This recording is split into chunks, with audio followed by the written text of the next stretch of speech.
Bonsoir tout le monde. Alors, je suis le docteur Latif Abdelzoug, professeur à la faculté de médecine dentaire. Je suis vraiment ravie de vous retrouver ce soir pour vous parler en fait de cette synthèse concernant le coronavirus et bien sûr la maladie liée au coronavirus et les implications en médecine dentaire. D'abord, je voudrais remercier bien sûr le groupe Tawas des médecins dentistes, particulièrement le docteur Kamel Ben Mansour, aussi bien sûr notre cher et docteur Emir Aben Mansour, qui a insisté en fait pour que je présente ce travail de synthèse. Donc merci beaucoup. Et puis bien sûr, je dois dire deux mots. En fait, je suis vraiment, je dirais, impressionnée par cette dualité qui existe dans les sciences d'une manière générale, c'est-à-dire pouvoir combiner les sciences biologiques en fait aux sciences cliniques, aux médicales. Et donc, ma formation en microbiologie et immunologie m'a permis de, j'espère, mieux comprendre les phénomènes cliniques et pourquoi pas maîtriser et améliorer donc la technique, les thérapeutiques d'une manière générale. Et on voit de plus en plus en fait la combinaison de la biologie à la clinique. On parle en fait de clinique biologique ou de biologie clinique. Donc, sans plus tarder, donc je vais commencer par présenter en fait le travail. Alors, voilà, ce que le médecin dentiste a besoin de savoir sur la Covid-19. Pour commencer, donc je remercie bien sûr toute l'équipe avec laquelle je travaille, particulièrement au service de médecine orale, donc du CHU Fatouma Bourguib à Monastir, dont le chef de service est le professeur Mohamed Ben Khalifa, que je remercie. Donc on va commencer, en fait, on a trois parties. La partie généralité, la partie concernant le risque infectieux et une partie donc concernant les urgences dentaires.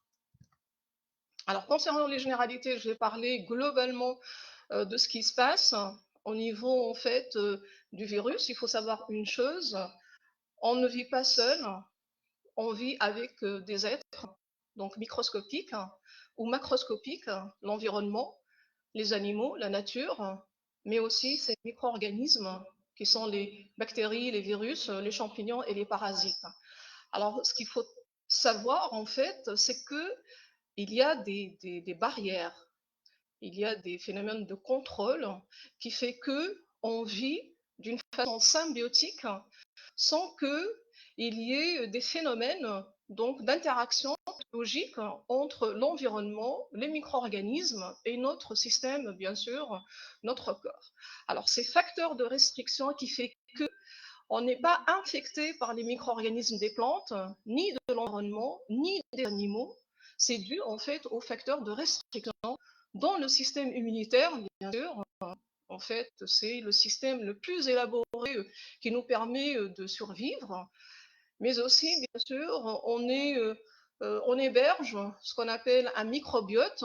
Alors, c'est un microbiote qui couvre notre corps au niveau de la peau et qui nous rend service, mais aussi qui existe tout le long du tube digestif. Et il y a, Dieu sait, des milliards de micro-organismes donc, qui tapissent notre corps. Tout ceci pour empêcher l'implantation des micro-organismes et aboutir à la pathologie. En fait, ce qu'on appelle les barrières d'espèces, c'est-à-dire il y a une barrière entre nous et les espèces, particulièrement animales. Alors, il faut savoir que à peu près, d'après les auteurs, 1,6 million de virus animaux peuvent exister et que moins de 0,1% peuvent traverser la barrière d'espèces. Alors, la capacité, en fait, des virus, particulièrement à traverser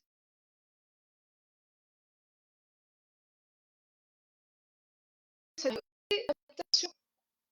Alors, d'adaptation, le virus cherchait à s'adapter au corps humain, à l'animal d'ailleurs, parce que le virus il peut être d'origine animale, il peut se transmettre à une autre espèce animale et il peut s'adapter à l'homme. Alors cette adaptation va lui donner la capacité d'infecter, de se répliquer et de diffuser. D'ailleurs, c'est pour ça, en fait, ça va s'appliquer à pas mal de virus, entre autres le coronavirus. Cette adaptation va se faire par sélection de ce qu'on appelle variant de mutation.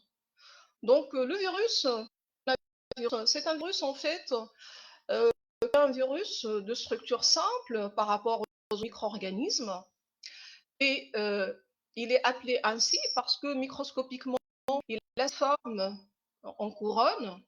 Donc, et la particularité, ce que vous voyez sur la diapositive, c'est ces fameuses protéines. Donc, ils vont former des spikes. On parle de spike proteins.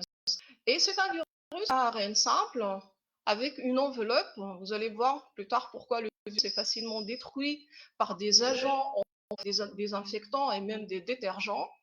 C'est un virus, le coronavirus, il est plutôt plus pathogène par rapport à d'autres coronavirus, puisqu'il va donner ce qu'on appelle le syndrome respiratoire, donc aigu.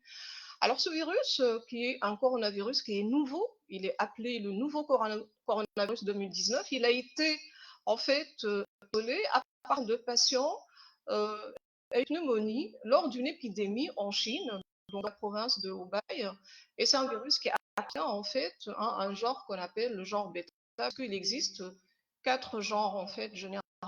Alors l'origine, en fait, l'origine, c'est animal, bien sûr. Donc, la chauve-souris, c'est l'hôte naturel. Et il existe ce qu'on appelle les hôtes intermédiaires. Ce sont des animaux qui vont, eux, transmettre le virus. Donc, la civette, pour le virus SARS, qui est observé dans la maladie 2002-2003 en Asie. Le chou, le MERS-CoV, c'est au Moyen-Orient. Et bien sûr, probablement le pangolin qui est responsable actuellement de cette nouvelle maladie à coronavirus. Et donc, voir que cette contagiosité est responsable d'une transmission d'homme à homme.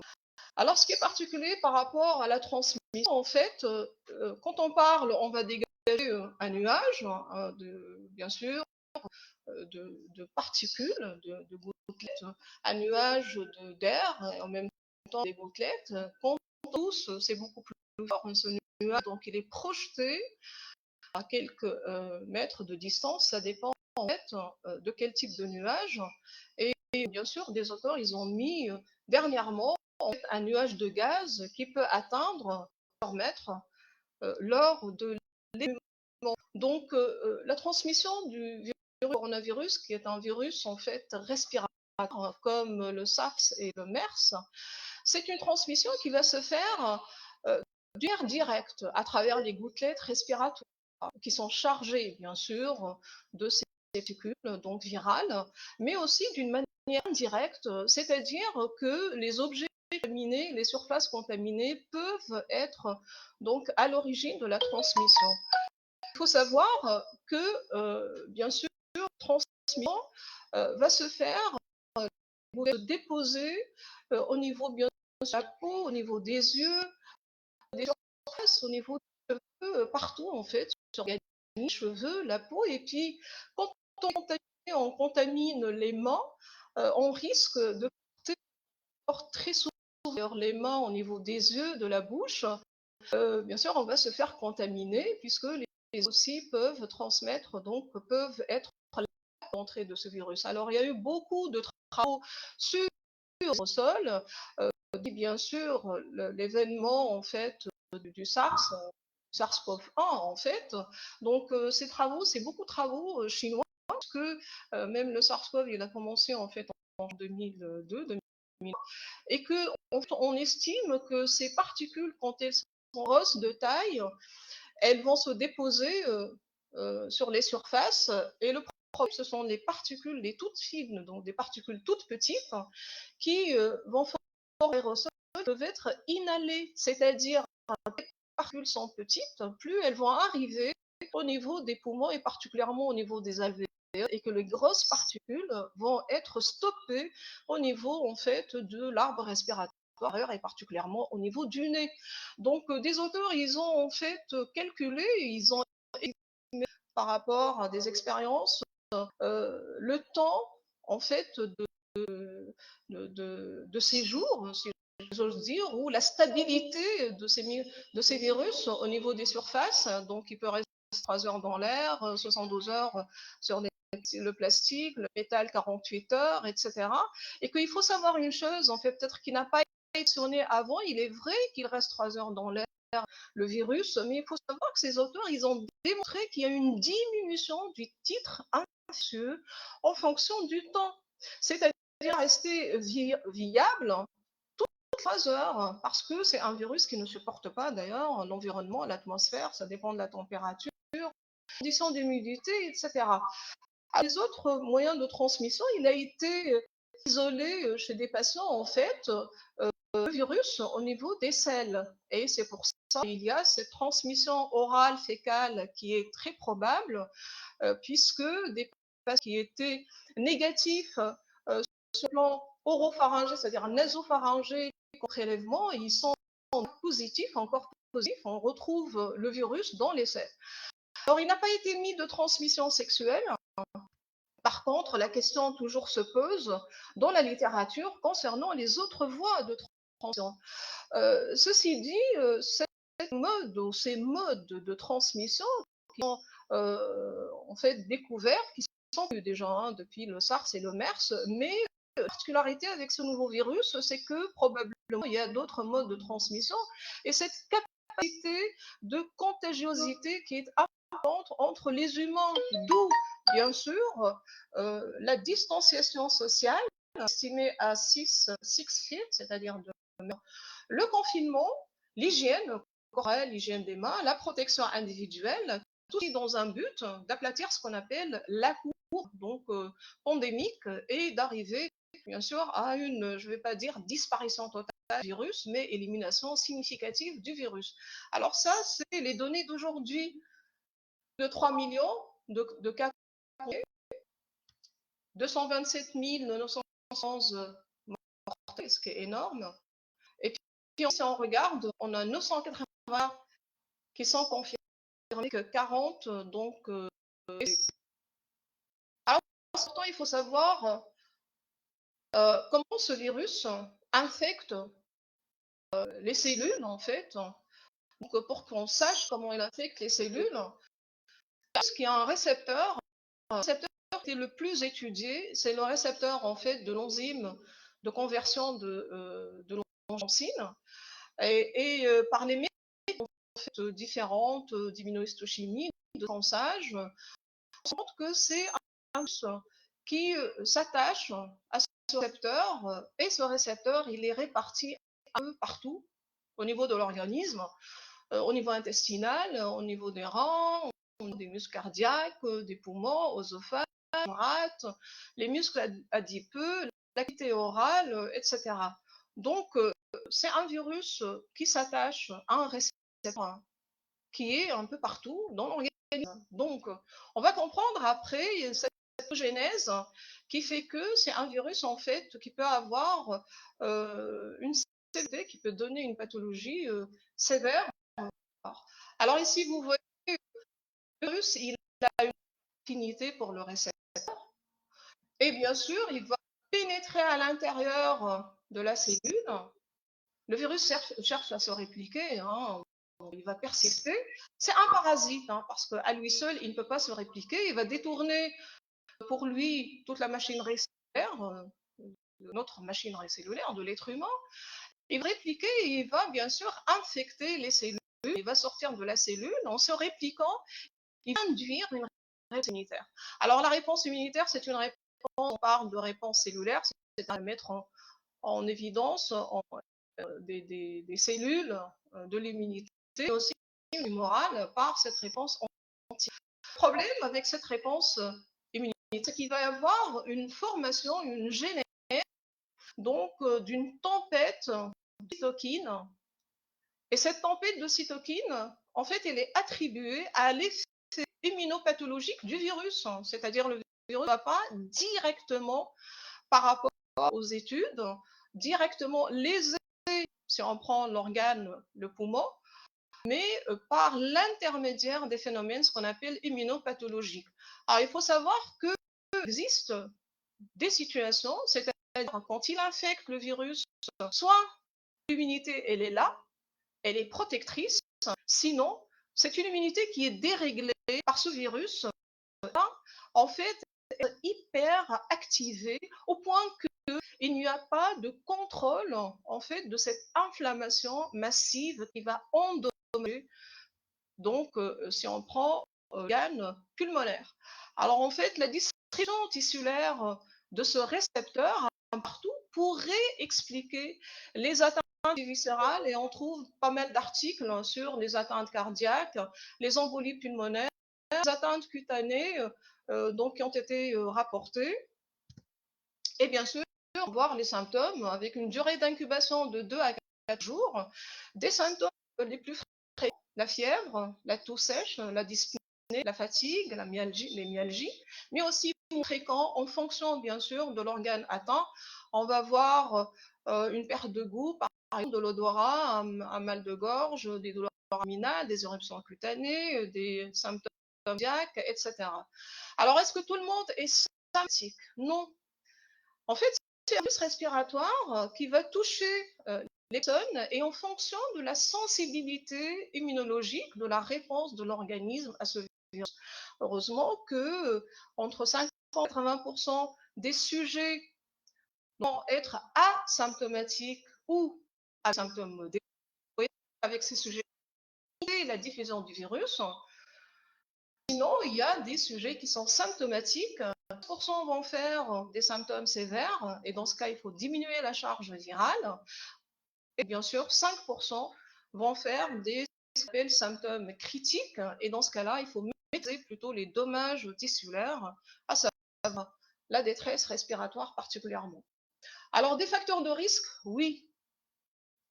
On a l'impression que c'est un virus opportuniste. Je n'aime pas dire ce mot parce qu'on ne connaît pas grand-chose de ce virus, mais on a l'impression que pour l'instant, il se comporte comme un virus opportuniste. C'est un virus qui va s'attaquer en fonction de l'âge, généralement 65 ans et plus, avec des maladies sous-jacentes, donc ce qu'on appelle des comorbidités, c'est-à-dire on va trouver les personnes avec des maladies cardiaques, des maladies respiratoires, des sujets qui sont dialysés, des sujets qui sont sous traitement immunosuppresseur, la corticothérapie, les traitements de chimiothérapie, les transplantés, l'obésité, c'est toutes pratiquement thérapeutiques qui pourraient altérer les défenses immunitaires. Donc, il y a à cette atteinte par le virus. Alors, le diagnostic, bien sûr, là, je parle de diagnostic biologique, mais c'est un diagnostic d'abord qui va tenir en compte d'un certain nombre de faisceaux cliniques, radiologiques et biologiques pour mettre en évidence le diagnostic, mais là, globalement, un diagnostic biologique donc, qui nécessite un prélèvement nasopharyngé ou oropharyngé avec un frottis nasal, et bien le gold standard du diagnostic, c'est la PCR, c'est-à-dire on va mettre en évidence directement cet acide nucléique.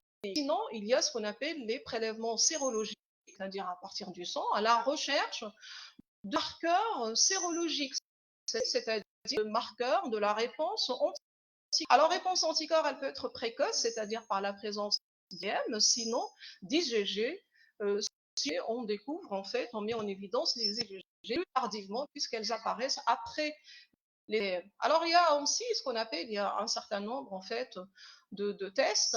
Les tests qu'on appelle rapides, c'est-à-dire la rapidité de la réponse va se faire en quelques minutes, qui vont en fait explorer la réponse anticorps ou sinon la réponse antigène. Et dans ce cas-là, on peut espérer faire un dépistage de masse pour évaluer la positivité des patients vis-à-vis de ce virus. Est-ce qu'il y a un traitement? Non, malheureusement. Pour l'instant, il n'y a pas de traitement, il n'y a pas de prévention par le vaccin. Il y a plusieurs essais cliniques jusqu'à aujourd'hui. J'ai dénombré 1087 études d'essais cliniques, ce qui est énorme, dans clinicaltrials.gov. Et par rapport au traitement, donc CDC du 25 avril, il y a un antiviral, le remdesivir, et l'hydroxychloroquine, donc et d'autres médicaments. Mais en fait, ce ne sont pas des médicaments qui sont encore, qui ont l'approbation de la Food Drug Administration, puisque ces médicaments expérimentés dans une phase expérimentale. Peut-être le remdesivir, il va bientôt, la phase 3 avec les Chinois va bientôt terminer. Peut-être les résultats seront quelques jours, hein, d'ici avril, je pense. Alors, quel vaccin pour la maladie, en fait, internationale pour ce vaccin? Il y a énormément d'approches pour faire ce vaccin. Alors, ça englobe l'Amérique du Nord, l'Europe, la Chine, l'Asie et l'Australie. Donc, c'est 70%, c'est des laboratoires en fait privés qui financent la recherche du vaccin. Alors, où trouver l'information sur la maladie à coronavirus, bien sûr. Alors, l'Organisation mondiale de la santé, le CDC, le Center for Disease Control, et pour chaque pays, c'est normal, nous, la Tunisie, on cherche l'information en plus, donc par rapport au ministère de la Santé. Passons à la deuxième partie, en fait, le risque infectieux. Le risque infectieux, c'est-à-dire si on va faire la de ce virus par rapport à ce qui se passe en médecine dentaire, il y a ce qu'on appelle OSHA, c'est-à-dire l'Occupational Safety and Health Act de 1970, qui fixe le risque professionnel. Il faut savoir que le cadre médical, dont font partie bien sûr les dentistes, tout le personnel médical les personnels du laboratoire, les personnels de la morgue, tous ceux qui manipulent et en fait font des qu'on appelle qui vont engendrer une aérosolisation sont en fait dans le groupe donc des à haut voire à très haut risque professionnel. Donc là, c'est clair, la médecine fait partie du haut risque professionnel. La distribution orale de ce récepteur, en fait, de l'enzyme de conversion de l'angiotensine est retrouvée, bien sûr, dans la cavité orale et par rapport à cette étude, très particulièrement au niveau de la langue. Donc, on peut le trouver un peu partout dans la cavité orale, mais particulièrement au niveau de la langue. Il doit y avoir certainement une explication à ça, donc les auteurs n'avancent pas d'explication, et vous voyez cette expression même au niveau des cellules, particulièrement les cellules épithéliales. Donc, le virus existe bel et bien dans la salive. Des auteurs, ils ont fait une étude, ils ont estimé pour des patients qui sont hospitalisés à J0 d'hospitalisation, ils ont mis en évidence, tenez-vous bien, 57 millions de copies de ce virus par PCR, bien sûr, par litre de salive. Il suffit, après une journée d'hospitalisation, le chiffre va augmenter à 60 millions de copies de ce virus, ce qui est énorme. Donc les auteurs, ils proposent pourquoi ne pas faire en fait les prélèvements de salive en dehors de l'hôpital pour éviter ce qu'on appelle le risque d'infection nosocomiale, parce qu'on sait que ce virus peut se transmettre parmi en fait le personnel médical. Il faut savoir qu'avec le MERS, il y a 25% de personnel médical qui ont été infectés dans les milieux hospitaliers, puisque ces milieux donc retrouvent des patients malades, et donc vous allez avoir d'œuvres d'intubation, de ventilation, etc., qui vont engendrer des sols et donc ils vont majorer la transmission du virus. Donc ces auteurs proposent, en fait ce sont des dentistes chercheurs, proposent des prélèvements de la salive, d'ailleurs prélèvements qui sont simples, qui ne sont pas invasifs. Et le dernier article qui est apparu dans le Journal of Dental Research, il met en évidence le virus au niveau des glandes salivaires. On pose la question quant à la possibilité de ces glandes à être un réservoir de ce virus. Histoire à suivre. Des manifestations europaciales, alors je ne sais pas, parce qu'il n'y a pas eu d'or en fait dans ce sens, mais très possible, puisqu'on tient compte de la présence de ces récepteurs, non seulement au niveau de la peau, Donc on peut imaginer la peau du visage. Il y a eu bien sûr des cas de manifestations cutanées qui impliquent le visage, la peau donc du visage. Quelques orales, on a mis en évidence les récepteurs, les glandes salivaires, l'endothélium. Donc on va se dire, oui, il faut faire un examen oral à la recherche de lésions par le dentiste. Alors, les fameux aérosols, la particularité de la médecine dentaire, tout le monde le sait, on travaille pratiquement en face des patients, même si on est en position indirecte, on n'est pas à l'abri donc des aérosols qu'on va générer. Et on a cette proximité très particulière de la médecine dentaire par rapport à nos malades. On travaille directement dans la cavité buccale du patient. Il faut savoir que la cavité buccale de l'être humain, c'est une cavité buccale, tout le tube digestif, c'est-à-dire il grouille de micro-organismes, c'est des milliards de micro-organismes au niveau de la cavité orale. Donc, il faut savoir que dans une goutte de salive, on peut trouver jusqu'à 50 000 bactéries, ce qui est énorme. Bon, je ne parlerai pas des champignons qui existent, Candida albicans par exemple, les virus qui sont là, hein, les herpès, CMV, etc. Et puis bien sûr, on a des parasites aussi. Hein. Donc, ce qui est important avec ces sols, c'est une turbine en fait qui travaille à l'air comprimé et qui va générer avec la vitesse importante d'une turbine qui va aller jusqu'à 4000 tours minute, voire même 500 000 tours minute. Et ça va générer un aérosol extraordinaire.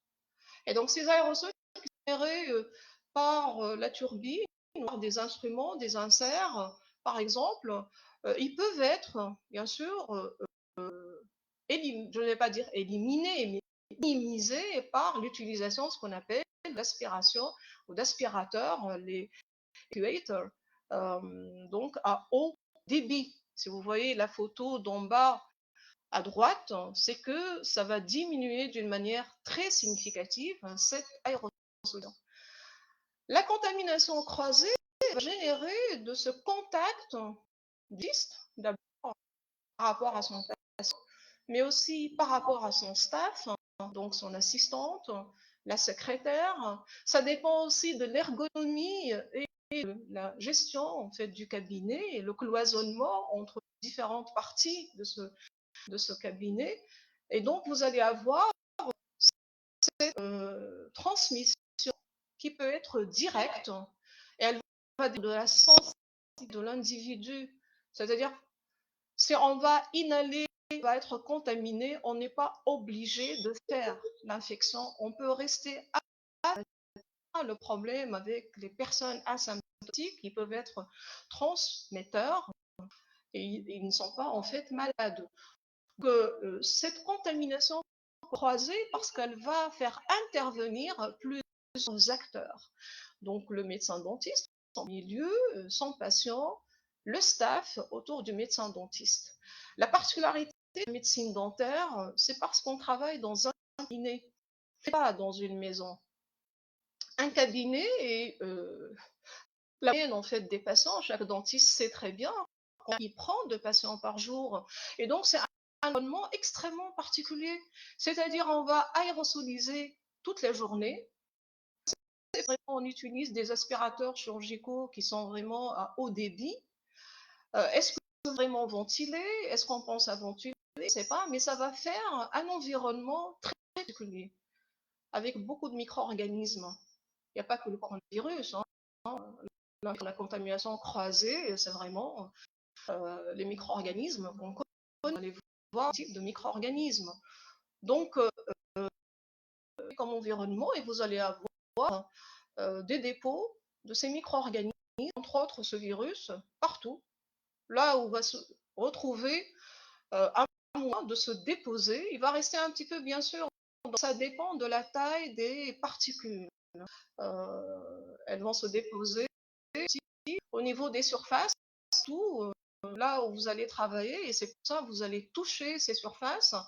Ça va tomber au niveau ça va aller au niveau du mur, au niveau des meubles, donc du cabinet dentaire. Et cette particularité, en fait, on va la retrouver en médecine dentaire, ce qui fait que contamination croisée va nécessiter quand même un certain nombre de facteurs qui doivent tenir compte du risque de la fréquence d'exposition, à combien on est exposé aux patients ou au staff, parce qu'on peut être nous-mêmes transmetteurs, il n'y a pas que le patient. La virulence du micro-organisme, l'inoculum, c'est-à-dire la charge du micro-organisme, là on parle de la charge virale, on ne peut pas savoir exactement combien il faut en charge virale pour que je sois contaminé. Et bien sûr, l'immunité, les portes d'entrée, les contacts directs et les aérosols générés. Là, je montre une photo en bas, sur le biofilm. Là, j'ai fait un balayage d'un biofilm, en fait, d'une pathologie périapicale. En fait, c'est un biofilm qui est fait de micro-organismes. Ce biofilm, en fait, il n'est pas simple que ça, hein. C'est un biofilm qui va contenir des cellules, des débris alimentaires, des micro-organismes, des cellules de l'immunité. Donc c'est assez complexe, les aérosols. Hein. C'est pas simplifier les choses, c'est assez complexe. Et donc, vous voyez les germes, les micro-organismes qui peuvent se transmettre au cabinet dentaire. Beaucoup les herpès, on prend de virus, particulièrement les herpès, les virus des hépatites, hein, l'hépatite C, l'hépatite D, des virus qu'on va retrouver, les virus respiratoires, qui peuvent être transmis. Vous savez, quand vous recevez un patient qui a de la grippe, franchement, travailler un patient qui a de la grippe, généralement, c'est urgence, il faut l'isoler, parce que c'est une maladie aussi contagieuse, transmissible. Donc, on imagine bien sûr avec des patients qui sortent du virus, du coronavirus, bien sûr, ça se transmet d'une façon très importante. Alors les bactéries, vous voyez, les streptocoques, les streptocoques pyogènes, on va retrouver aussi dans l'eau des micro-organismes, par exemple Legionella pneumophila, Pseudomonas aeruginosa, dans l'eau ou dentaire, c'est-à-dire l'eau de l'unité dentaire, c'est-à-dire au niveau des circuits où passe l'eau. C'est pour ça qu'il va y avoir une formation de biofilms. Il faut essayer de désinfecter les circuits pour éviter à ce que ces biofilms soient transmis aux patients. Alors, recommandations, bien sûr, je ne vais pas franchement parler des recommandations du contrôle de l'infection parce que c'est énorme. Le contrôle de l'infection à lui seul est l'objet du et le contrôle de l'infection fait appel à des spécialistes qu'on appelle l'hygiène hospitalière. On a à l'hôpital, donc le CHU Bourguiba, on a des spécialistes de l'hygiène hospitalière, professeur Mohamed Salah, qui s'occupe en fait, qui nous donne des directives quand on a commencé avec la pandémie du coronavirus, pour la prise en fait, de contrôle de l'infection, des préventions, etc. Donc c'est vrai, c'est un domaine qui est assez large. Je vous donne tout simplement des recommandations, que ce soit locales, recommandations dans chaque pays, mais ce sont des recommandations inspirées, bien sûr, des recommandations internationales. C'est normal, de l'OMS, du CDC, de la autorité de santé. En fait, il n'y a pas de paradoxe dans ces recommandations, mais il faut savoir une chose aussi. Alors, le contrôle de l'infection n'est pas nouveau. N'est pas nouveau, pourquoi? Parce que le contrôle de l'infection, il existe depuis plusieurs années. Ce qui est nouveau par rapport donc ce qui respecte le contrôle de l'infection, c'est le coronavirus. Parce qu'on ne connaît pas très bien son fonctionnement jusqu'à présent. Par rapport aux patients qui sont traités, par rapport aux malades, on sait moyen de transmission, bien sûr, mais on ne sait pas tout. Alors, ça ne justifie pas le fait de ne pas respecter le contrôle de l'infection. Ce sont des méthodes qui existent depuis très longtemps et que, bien sûr, le dentiste, déjà, n'a pas ces moyens de contrôle. Bien sûr, il va se retrouver dans une position extrêmement délicate et difficile. Et c'est très cher quand on ne pratique pas dans les contrôles de l'infection. Avec ce qui se passe avec le Corona, ça va coûter très cher. Parce que vraiment un circuit être respectée et qui existe depuis longtemps. Pour passer à la dernière partie et faire le lien avec les dentaires, je vais présenter quelques exemples de ce qu'on fait habituellement à la clinique dentaire en donnant des exemples, ce qu'on a fait par rapport à la période pandémique et ce qu'on ne voit pas par rapport à la période pandémique, je montre par rapport à des cas cliniques que j'ai fait en fait, et pendant la période pandémique. Donc, regardez ici ce qui se passe dans cet article chinois. En fait, organisation étonnante des urgences dentaires dans un service de stomatologie en Chine. Et donc, ils vont cloisonner le service avec des couleurs. Alors, la couleur jaune va correspondre au triage et à l'attente de ces patients. La couleur verte a des espaces de repos pour le staff. Messieurs et mesdames les dentistes, il faut penser au staff, à un espace de repos, pourquoi pas. Ça va rouler en fait tous nos raisonnements sur la médecine dentaire, l'ergonomie et la prise des malades. Ça va changer beaucoup de choses, cette pandémie. Et puis un espace rouge, bien sûr, c'est technique d'isolement pour la prise en patient. Comme on est en phase 3, donc le patient est considéré porteur du virus. Donc c'est étonnant comme organisation, et vous voyez, c'est des espaces qui sont donnés, qui ne laissent pas en fait les aérosols traverser facilement l'attente ou la salle de repos ou se confondre avec la clinique, en fait, la salle des soins. Ça, ce n'est pas une mesure, je ne vais pas m'attarder là-dessus, je vous dis, c'est un domaine qui est très très vaste, l'hygiène hospitalière. Vous devriez savoir, on devrait prendre des temps et changer de méthodologie pour l'instant concernant la prise en charge de ces patients, à commencer par l'utilisation des technologies, des questionnaires, que ce soit par téléphone ou sur Internet ou sur une plateforme, ou même demander, c'est ce qu'on fait nous aussi, on leur demande de nous envoyer des photos par WhatsApp ou par je ne sais n'importe quelle en fait méthode numérique, ce qui est important. Et donc c'est un changement, on ne faisait pas ça et là on va tomber dans la télémédecine.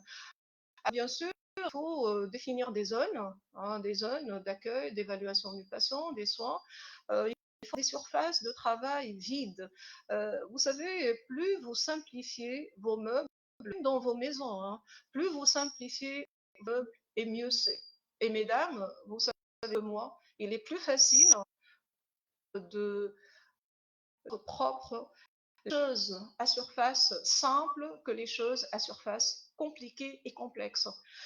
Donc, pourquoi? Parce que tout ce qui est rugueux, même quand vous voyez au niveau de la cavité orale, tout ce qui est rugueux, on a des formes oculaires ou des formes dentaires, des morphologies assez complexes, des niches hein, de formation du biofilm oral. Et donc, quand vous avez ces meubles avec des décorations et du bois qui est compliqué, etc., franchement, c'est des choses de formation et de dépôt des micro-organismes. Donc, dans un cabinet dentaire, on n'est pas en maison, on est dans un lieu calme. Donc, il faut avoir des espaces simples, faciles à nettoyer et à désinfecter. C'est ce qu'il faut privilégier. On apprend beaucoup des pandémies, mais ça, c'est déjà connu depuis longtemps. Il faut que les choses soient simples. Ces rideaux qui existent, hein, c'est pas normal qu'il y ait des rideaux, des moquettes, des pièges. En fait, à notre organisme, et c'est extrêmement difficile à nettoyer, à désinfecter. Il faut qu'il y ait une aération. D'ailleurs, on se pose la question pourquoi les eaux sont si fermées que ça. Où sont les fenêtres? Où est l'air? Et c'est important de ventiler, c'est très important. Donc, il faut limiter le nombre il faut qu'il y ait un seul patient dans la salle de soins, limiter le nombre de patients dans la salle d'attente, privilégier bien sûr les traitements non générateurs d'aérosols. Si vous êtes obligé, vous allez le faire en utilisant l'aspiration à haut débit. Et c'est normal, avant de désinfecter, il faut nettoyer et respecter tout le protocole de stérilisation et bien sûr au niveau du patient, il faut vraiment donc sensibiliser les patients à être responsables d'éléments, porter un masque, une désinfection, le peroxyde d'hydrogène à 1%, 1% pour le CDC et la povidone 2%, ça diminue en fait, ça ne glisse pas, hein, ça désinfecte un petit peu la cavité orale et ça élimine complètement les micro-organismes. Ça c'est juste en fait, donc un algorithme, par exemple, d'algorithme de la littérature qui vous dit à peu près comment faire les patients par téléphone. D'abord, il faut savoir les rassurer, il ne faut pas non plus avoir peur, parce que le patient peut vous dire quelque chose que vous ne voyez pas, et c'est la raison pour laquelle il vaut mieux parler avec un patient. On peut demander une vidéo, on peut demander qu'il envoie une photo, le patient peut décrire des choses, on ne peut pas les imaginer, il peut décrire mal les choses parce que c'est subjectif, il peut majorer la douleur par la peur. Il ne faut pas oublier qu'on est dans un moment, donc il faut savoir déjà rassurer le patient et l'assister, prendre en charge quand vraiment l'urgence n'est pas là. Alors quand l'urgence est là, bien sûr, que ce soit un traumatisme qui n'est pas contrôlé, que ce soit une tuméfaction avec une difficulté d'ouvrir la cale ou avec une difficulté de respirer ou d'avaler sa salive, ah oui, on doit penser à l'urgence. Et l'urgence majeure, c'est la douleur insupportable qui devrait être évaluée, bien sûr, donc sur une échelle. Donc on demande aux patients de 0 la douleur, elle est de, normalement, dans un consensus général, elle doit être supérieure à 7,5 pour estimer que le patient est dans les urgences. Vous voyez, essentiellement, les pures, ce sont les pulpites symptomatiques irréversibles. Vous savez tous pour quelle raison la pulpe, malheureusement, a un conjonctif qui est emprisonné dans un tissu dur, inextensible. Donc la douleur est insupportable dans plusieurs jours et avec les conditions liées à la pandémie, les choses vont devenir beaucoup plus graves. Les parodontites apicales aiguës, les cellules nerveuses sont suppurées, les abcès qui nécessitent bien sûr des drainages, un drainage chirurgical, si la collection est là, la cellulite diffusée. Alors là, vous allez voir quelques exemples, on ne prend pas particulièrement en charge, on n'a pas hospitalisé puisqu'on prend généralement les patients en ambulatoire, les traumatismes alvéolo-dentaires et les hémorragies qui sont difficiles à contrôler. Donc le consul général, ainsi, ce sont les urgences à prendre en charge. Et il se trouve que vous avez un patient qui se plaint de douleurs intenses sous une restauration. Vous n'avez pas le choix, vous êtes équipé, vous pouvez faire ce qu'on appelle une pulpotomie, c'est-à-dire vous n'êtes pas obligé d'éliminer toute la pulpe. Et on sait très bien, et ça a été démontré par des études histologiques, essentiellement des travaux qui datent depuis très longtemps, hein, Seltzer, depuis les années 63, que l'inflammation pulpaire n'est forcément pas généralisée, même dans les pupites symptomatiques irréversibles, et que bien sûr, pourquoi on enlève la partie coronaire? Parce qu'elle est la plus enflammée, et vous allez voir que votre corps va être soulagé tout de suite. Des fois, vous n'êtes même pas obligé de prescrire Belgique, bon, des anti-inflammatoires, on va voir, c'est trop contrôlé. Donc, vous pouvez soulager votre patient. Là, le patient, donc, il est asymptomatique depuis plus d'un mois et on contrôle par téléphone. Les puits symptomatiques irréversibles, ça, vous pouvez avoir ce genre de situation. Hein. Les fractures, les fêlures, les fractures. Le patient, il va en fait se plaindre d'une douleur intense et c'est important de diagnostiquer la dent à l'origine de la douleur. L'interrogatoire doit être précis. Et donc, il suffit de poser une question, est-ce que vous avez mangé quelque chose là-dessus, etc. Donc, on a l'interrogatoire là, mais il y a des questions qui vous orientent en fait vers cette pulpite irréversible qui est très difficile à diagnostiquer sur des fibres dentaires et vous pouvez enlever le fragment sous anesthésie locale et puis soulager le patient. On peut faire juste une pulpotomie donc partielle, être un antiseptique, un temporaire. Alors ici, vous voyez, les pulpites symptomatiques et réversibles, ça survient des dents délabrées par la carie. Quand on voit une dent délabrée, on va se dire elle est nécrosée. Elle n'est pas nécrosée, elle est vivante la dent. Le patient est fatigué. C'est des patients, en fait, la parité en médecine dentaire au CHU de Fatouma Bourguiba, parce qu'on est en contact avec toutes les spécialités de médecine. Donc, je ne peux pas vous dire toutes les pathologies qu'on reçoit. Et on a des protocoles de traitement, bien sûr, de science. Donc, c'est l'extraction. Alors, l'extraction doit être atraumatique. Ici, c'est la résidente Salle qui a fait l'extraction et je l'assistais période donc de pandémie au départ, les premières en fait, et puis bien sûr les suites opératoires, il faut savoir contrôler le sang, vous voyez, donc il n'y a pas de problème, et puis on est resté en contact avec le patient. Alors ici c'est un patient au départ par téléphone, il m'a téléphoné depuis donc l'interrogatoire, il a eu en fait une cellulite qui a traîné depuis des jours et qui a évolué favorablement. Je parle de la tuméfaction avec des antibiotiques de type longtemps. Le problème, c'est que la douleur. Alors, la personne de la douleur, j'ai essayé de demander au patient s'il pourrait prendre peut-être des antalgiques. Il m'a dit déjà qu'il prend le surgamme des inflammatoires. Il a essayé même les antalgiques, les deux, et ça ne marche pas. Alors, bon, il avait son DCT, il est venu donc au service. Et sur sous digue, il faut travailler ces patients sous digue avec patient bien que chirurgicale. Et vous voyez, c'était la 25 et la 26 avec des lésions des parodontites, en fait, des images radioclaires qu'on voit ici. Et ces deux dents sont obturées. Ça, c'est une obturation. On voit une découpe ici parce que c'est une obturation endodontique qui est faite à la gutale. Et en fait, bon, ben, j'ai travaillé. J'ai désobturé. C'était pas difficile à désobturer. Avec l'irrigation et tout, c'était pas vraiment une obturation étanche à chaud, c'était juste un cône de gutta, donc c'était pas difficile à désobturer. Et puis bien sûr, j'ai mis un hydroxyde de calcium, mais j'ai donné aux patients, s'il y a un problème, on reste par téléphone. J'ai quand même prescrit par prescription 3 jours d'amoxicilline avec un antalgique palier 1. Et jusqu'à présent, mon patient, il est asymptomatique en attendant, bien sûr, de faire l'obturation endodontique. Alors, quand on reçoit ça, on se dit, bon, si le patient décrit bien sa tuméfaction, symétrie par téléphone, on peut traiter par téléphone. Moi, franchement, j'ai pas tellement confiance et j'ai pas de photos à côté, etc. Mais il faut savoir que les patients ne peuvent pas se permettre d'acheter des médicaments comme ça à la pharmacie.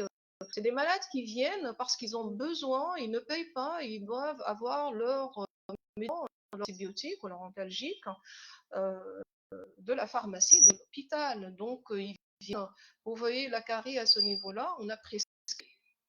Et on est habitué dans les cellules de prescrire. Déjà, on a des protocoles sur les cellules de prescrire et on peut attendre, on n'est pas obligé d'ouvrir d'une dent ouverte. Franchement, je ne laisse jamais les dents ouvertes. Et puis, bien sûr, par contrôle, donc pour l'instant, la est toujours asymptomatique en attendant de revenir en fait, et de faire le traitement endodontique. Alors, ces cas-là, quand ils viennent nous voir des services, il faut savoir que le médecin dentiste a la responsabilité d'évaluer l'urgence. Donc, il faut vraiment euh, s'aventurer, je dirais, quand on reçoit un patient en ambulatoire avec des tuméfactions diffusées, des cellulites, à vouloir traiter les patients sur fauteuil, c'est possible en fait. Il faut vraiment évaluer le degré d'extension de la tuméfaction. C'est une jeune patiente en fait ici, on l'a eu au service. Et bien sûr, on avait la panoramique, je ne l'ai pas montré ici, mais déjà l'air temporaire avec un amalgame et une récidive de carie à l'origine de la cellulite. Donc on évalue les facteurs en fait de risque et les facteurs qui permettent au médecin dentiste d'orienter le patient vers l'hospitalisation. Et bien sûr, c'est des patients qui sont hospitalisés, ils vont recevoir leur scanner, ils vont suivre généralement un drainage chirurgical sous anesthésie. On reçoit ce genre de patients. Je vous ai des patients, en fait, ce qu'on appelle des patients à risque ou aux besoins spécifiques, c'est-à-dire c'est des patients diabétiques non contrôlés, c'est une patiente qui a une ulcération du talon qui a été opérée et qui est maîtrisée depuis plusieurs années. Donc, c'est des patients, quand on voit ici la limite de l'ouverture buccale et la difficulté de respirer avec une difficulté d'avaler, c'est bien sûr, il faut vraiment euh, il faut en fait donc évaluer le risque. La panoramique, on dispose de panoramique, aussi mettre en évidence l'origine, c'est important hein, de cellules d'origine dentaire. Il faut savoir mettre en évidence dentaire de la cellulite et bien sûr adresser le plus possible les patients. On a le service d'ORL en fait, donc on n'a pas de service de chirurgie maximale, mais on collabore avec le service d'ORL qui prend en charge. C'est la bithérapie généralement et des fois antibiothérapie sur l'hospitalisation, le drainage suivi des patients. Alors, vous pouvez avoir ce genre de situation. Vous pouvez avoir ce genre de... J'ai mis un exemple en fait de traumatisme. On reçoit beaucoup de traumatismes alvéolo-dentaires, mais j'ai mis un exemple de traumatisme qui permet aux patients ou justifie en fait, la consultation du médecin. Pourquoi? Parce que c'est un genre de luxation assez particulier. Bon, je n'arrête pas de regarder les vidéos sur l'implantologie. Je fais une fracture horizontale en extrait et on fait un implant.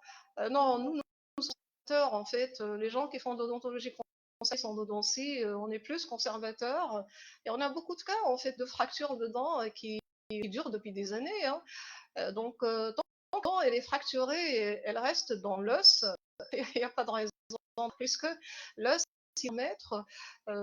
si bien sûr vous allez réduire le plus tôt possible, vous allez faire la contention, vous allez remettre en place la dent. Regardez, il n'y a pas de séparation de fragments, il n'y a pas de formation de tissu de granulation. Ça a été bon, je vais vous présenter des cas qui ont été publiés en fait, et puis tout rentre dans l'ordre, on fait la contention. Vous pouvez avoir ce genre de cas, donc il suffit de faire l'anesthésie et faire une contention, c'est tout. Après, vous allez vous soucier de la vitalité. Si vous allez traiter très tôt, soyez sûr que vous allez garder votre vitalité, même si vous êtes sur un dent permanent à apex fermé. Bon, comme je le fais, bon, c'est des cas qui sont en fait publiés, que ce soit dans des études. Je travaille particulièrement sur les facteurs pronostiques des traitements odontiques, et ça, c'est les traitements odontiques phase en fait ce qu'on appelle primaire. Et bien sûr, sinon, vous allez faire vous pouvez, et j'espère rendre de plus belle, petit à petit, bien sûr, mais il faut vraiment s'y mettre pour terminer les traitements des malades et éviter les complications inutiles. Vous savez, il y a des Américains dentistes qui avaient dit bon, la pathologie, elle est grave, que à défaut de vouloir conserver la dent, on peut l'extraire parce qu'il y a des conditions quand même assez particulières. Donc si le patient il va franchement souffrir de la douleur, on n'a pas à gérer cette douleur pour une première session, c'est pas la peine de s'acharner à faire subir des patients dans un contexte psychosocial assez particulier dans lequel on vit, et puis ensuite ils ont des pathologies dentaires. Oui, il ne faut pas s'acharner à vouloir traiter. Donc il faut soulager les patients à faire l'extraction de la dent. Alors c'est très particulier en fait. J'ai reçu un appel d'une patiente qu'on a vue une seule fois et puis qui nous appelle. On l'a vue la première parce que sa petite fille de 6 ans a une hémorragie lors de l'éruption d'une dent temporaire, je pense la 52, comme ça. Et puis la maman, elle parle d'hémorragie nocturne très abondante. En fait, quand on a vu les photos, franchement, c'est un peu choquant. Une hémorragie très abondante, les vêtements, les draps, etc. Donc la maman, elle a eu le réflexe de prendre des photos et puis bon, on a adressé la patiente au service il faut voir ce qu'elle peut faire. Et en regardant les antécédents, donc quand elle avait la maman, je pousse l'interrogatoire, c'est une petite fille qui a un déficit en facteur 7, qui a eu en fait une première injection de Novan, c'est-à-dire le facteur 7 en fait, substitution à l'âge de 5 mois. C'est ce qui explique l'absence d'hémorragie incontrôlée et l'éruption des dents temporaires. Et que maintenant, elle est en train de remplacer ses dents et elle a à chaque fois des hémorragies. Donc, voir, bon, la maman m'a parlé, en fait, m'a téléphoné, puisque sa fille, elle a fait déjà des hémorragies incontrôlées le soir, la nuit. J'ai de faire une compression. La maman est assez consciente, très bien sa fille, sa maladie, elle a les réflexes en fait. Donc, elle est à sa disposition le peroxyde d'hydrogène. Elle a fait la compression et le lendemain matin, tout va bien, on en a parlé, etc. Donc, je lui ai conseillé de s'adresser à la dentiste la plus proche ou le dentiste le plus proche euh, pour en fait vérifier, l'appeler, s'il y a une fracture au niveau de la dent, parce que l'interrogatoire précise que c'était lors de la mastication, un accident lors de la mastication. On peut imaginer peut-être la dent a été fracturée ou peut-être que la dent n'était pas très mobile en fait. C'est une patiente qui a un retard d'éruption, je précise. Bien sûr, donc on a ramassé le moment. Elle avait peur d'aller voir le dentiste, hein. Elle ne veut pas sortir avec sa fille. C'est une peur terrible. C'est pour ça qu'on ne reçoit pas beaucoup de. C'est des patients qui s'attardent même à venir aux urgences parce ils ont peur, en fait. Et donc, bon, j'ai contacté des amis au service de médecine infectieuse pour en fait avoir une référence du service de d'hématologie clinique pour adresser et voir ce qu'on pourrait faire parce qu'il faut vraiment voir l'éruption des dents et les énergies qui vont faire suite. Faut-il prescrire des anti-inflammatoires? Moi, je pose des questions. Je ne donne pas des recommandations, et il faut le savoir, parce que ça a soulevé beaucoup de questions. Faut-il prescrire des anti-inflammatoires? C'est l'objet de ma recherche de synthèse sur cette pathologie. Et puis, l'article, en fait, présente ici, qui a été publié dans le Journal Dentex en 2020, il y a quelques temps, c'est un article, en fait, qui a fait une revue pratiquement de la prescription des anti-inflammatoires, des antibiologiques et des antibiotiques dans les pathologies, en fait, dont les urgences d'origine endodontique, d'origine pulpaire. Et donc, cet article, c'est un article de référence sur une revue de la littérature. C'est-à-dire, ce tableau émane au moins d'une dizaine d'articles. Alors, l'ibuprofène particulièrement, l'anti-inflammatoire, non-stéroïdien, euh, que ce soit par rapport à cet article, ou que ce soit par rapport à l'OMS, ou que ce soit par rapport à d'autres en fait, euh, organisations internationales européennes, il y a un consensus que l'ibuprofène particulièrement euh, n'est contre-indiqué forcément parce qu'il y a un manque de preuves scientifiques qui contre-indiquent l'usage, d'une part. D'autre part, il faut savoir qu'il y a des patients qui sont déjà sous anti-inflammatoires non stéroïdiens pour d'autres pathologies et que il faut voir vraiment avec le médecin traitant s'il faut changer. C'est pas évident en fait parce qu'il ne faut pas seulement raisonner médecine dentaire, il faut raisonner par rapport aux patients, ils sont déjà sous traitement anti-inflammatoire. Pour d'autres pathologies, il y a les corticoïdes aussi, hein, il y a des organisations qui préconisent la corticothérapie et les contre-indiqués par rapport au coronavirus, qui vous disent si vos patients sont sous corticothérapie, faites attention. Il faut qu'ils soient en contact de leur médecin et c'est ça qui essaie de voir comment est-ce qu'il peut prendre en charge ces malades. Alors l'ibuprofène, nous particulièrement dans les cellules, franchement, je ne prescris pas les anti-inflammatoires, on se contente d'antalgiques et d'antibiotiques et ça marche, puisque les anti-inflammatoires sont impliqués, même si c'est pas vraiment très démontré, qu'ils sont impliqués dans la diffusion du phénomène infectieux des cellulites. Oui, ça pourrait être une explication, mais c'est un peu contre par rapport à la littérature. Il faut savoir, malheureusement, on n'a pas beaucoup d'études qui puisse avoir un impact scientifique à un niveau élevé pour qu'on puisse justifier l'utilisation non des anti-inflammatoires, mais je peux vous dire qu'on n'a pas besoin dans les cellulites. Par contre, dans les bronchites apicales aiguës qui sont extrêmement sévères par rapport à la douleur, et c'est très fermé par rapport à un desmodante qui est enflammé et des petites symptomatiques réversibles. On peut ouvrir, on peut décongeler la pulpe, mais la douleur de la parodontite apicale aiguë extrêmement sévère, en tout cas parce que la pulpe est d'une part nécrosée, décongestionnée, et d'autre part, vous avez une inflammation très importante au niveau du desmodonte. Donc il faut savoir gérer tout ça. Alors, c'est un tableau en fait de synthèse, c'est pas un tableau de proposition, de prescription. Même voilà, ce sont les références en fait par rapport à ce tableau. On a fait une étude, une des dernières études qui a été faite en 2019 sur 107 patients avec des cellulites en origine dentaire. C'était au service d'Orel, en collaboration avec le service d'Orel. On n'a pas trouvé de relation significative avec la prescription des anti-inflammatoires stéroïdiens, mais surtout, on trouve, comme on a toujours trouvé, que le facteur, en fait, le facteur à l'origine d'une diffusion reste le diabète, particulièrement, puisque c'est une différence nettement significative quand les patients sont diabétiques.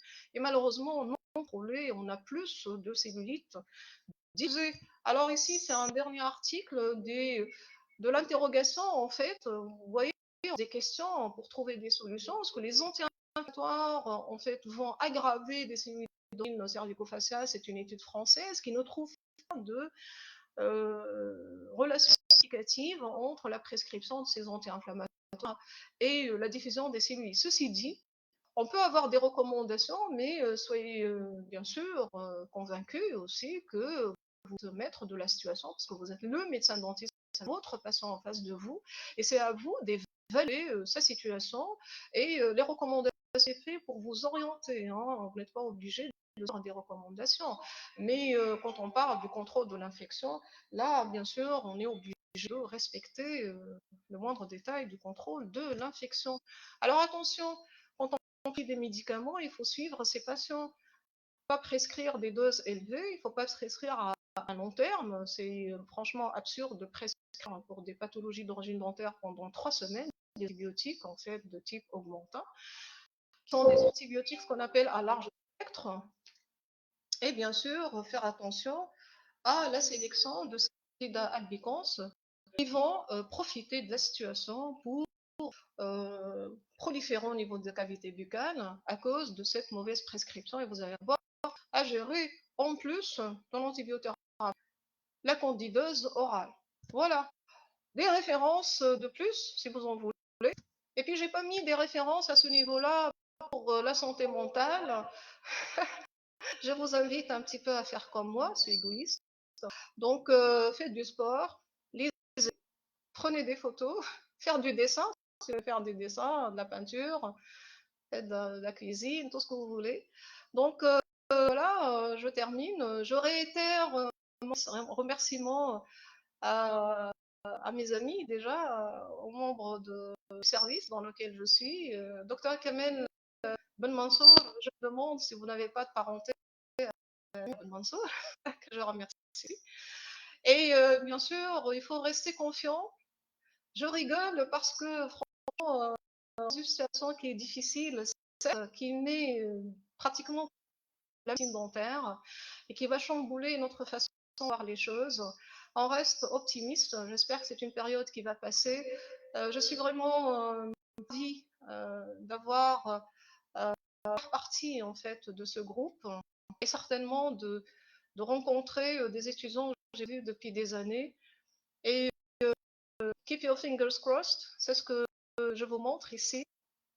Donc, bon courage. Merci à vous. Et on va prendre 5 minutes comme ça pour les questions-réponses.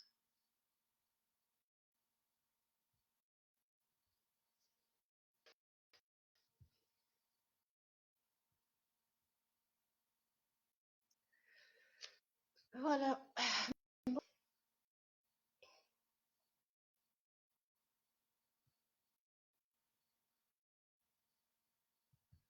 Donc, j'ai arrêté.